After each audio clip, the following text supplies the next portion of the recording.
À Calédonie Ensemble, il y a longtemps que l'on a compris que pour la construction de notre destin commun, il était nécessaire que chacun ait un toit sur la tête et se sente à sa place dans notre pays. Car il s'agit de la première des dignités.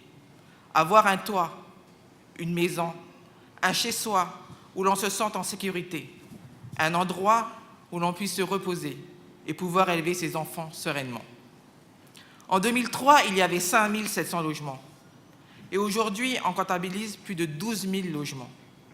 Si nous sommes aujourd'hui à plus de 12 000 logements, c'est parce qu'entre 2004 et 2009, à la province sud, nous avons eu cette politique volontariste de construire des logements sociaux. Cet effort est considérable. Pourtant, nous sommes encore au milieu du gué, dans un pays où 30 000 ménages peuvent prétendre à l'habitat social. Il faut savoir que nos efforts ont été bloqués par d'autres politiques qui ont divisé par 2 la construction de logements sociaux, alors que nous l'avions relancée. Et nous avons été critiqués pour cette politique volontariste de construction de logements sociaux. Nous avons été critiqués par ceux qui préféraient que les Calédoniens restent dans leur squat plutôt que de leur proposer des logements. Sans Calédonie Ensemble, il n'y aurait pas eu la construction de ces milliers d'habitats pour les Calédoniens, ainsi que la création de toutes ces mesures afin que nos concitoyens soient logés dignement. Nous avons créé la plus grande ZAC de France à Dambéa, sur mer, avec un programme équilibré de logement, d'équipement, de commerce.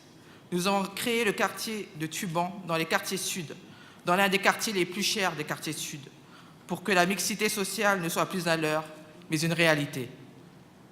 Sans Calédonie Ensemble, il n'y aurait pas eu la création de l'aide au logement, qui permet aujourd'hui à des milliers de familles de pouvoir payer leur loyer. En début d'année, nous avons pu sauver ce dispositif de l'aide au logement, car aujourd'hui, il coûtait près de 3 milliards. En 7 ans, l'aide au logement avait augmenté de plus de 500%. Et si on continuait ainsi, en 2020, il coûterait plus de 4 milliards et en 2025, plus de 6 milliards. Il était nécessaire de réformer ce dispositif pour le sauver et permettre ainsi à toutes les familles qui en avaient besoin de continuer à payer leur loyer.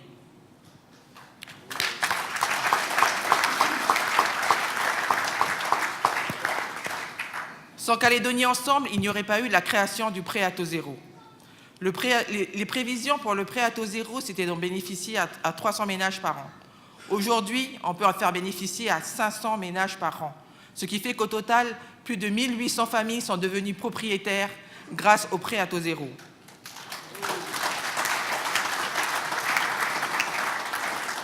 Donc, ce sont plus de 1800 familles qui ont pu réaliser le projet de leur vie.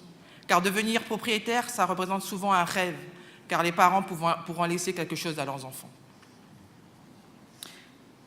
Ensuite, il y a eu la défiscalisation, qui permet à des personnes, en échange d'une réduction d'impôts, d'investir dans la construction de logements. Et ça, dans un unique but, de pouvoir faire des loyers modérés, accessibles à des ménages de classe moyenne.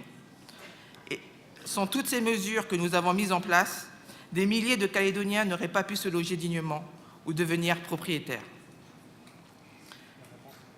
Mais ici, en faisant cette énumération de tout ce que nous avons fait, il ne s'agit pas d'autosatisfaction à outrance. Mais il est parfois important de s'arrêter, de regarder le chemin parcouru et de ne pas oublier ce qui a été fait et qui l'a fait. Il reste encore beaucoup à faire, car à la Maison de l'Habitat, il y a près de 7000 demandes qui sont en attente d'un logement. Ce sont des milliers de personnes qui sont en attente d'un meilleur logement pour elles et leurs familles. Le logement tient largement le haut du pavé de la vie chère, car ça représente dans le budget des ménages près de 31%. Il reste encore beaucoup à faire, car le mal logement est une réalité douloureuse pour de nombreux Calédoniens. Aujourd'hui, il y a 200 immeubles indignes où vivent de nombreuses familles. Aujourd'hui, ce sont 17 000 enfants qui vivent en situation de suroccupation. Et aujourd'hui, ce sont 5 000 personnes qui vivent dans les squats. Donc oui, il reste beaucoup à faire. Et pour toutes ces raisons, le gouvernement a lancé ce qu'on appelle les États généraux de l'habitat. Les États généraux de l'habitat, il s'agit d'une longue réflexion et d'un travail important sur comment mieux vivre dans son logement et dans son quartier, sur comment intégrer l'habitant dans la conception et la construction de sa ville, de son quartier, de son immeuble. Les états généraux du logement, c'est comment réussir le métissage des cultures par les lieux où nous vivons. C'est le défi que nous nous lançons dans les lieux tels que Saint-Quentin, Tindu, les villages de Brousse et les vieux lotissements de Couture. Enfin, mes chers amis, j'aimerais terminer en parlant de notre expérience au quotidien. En effet, je suis membre de différentes commissions d'attribution des logements. C'est un travail assez compliqué. Récemment, par exemple, on a dû attribuer 47 logements. Il y avait déjà un travail de sélection à faire, car en face de ces 47 logements, on devait choisir entre 2 familles. C'est souvent compliqué, c'est un travail douloureux, parce qu'on doit parfois choisir entre une famille qui vit à 7 dans un F1 avec un nouveau-né qui vient d'arriver et une famille qui vit en surpopulation.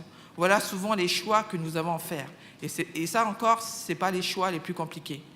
On doit faire ces choix-là.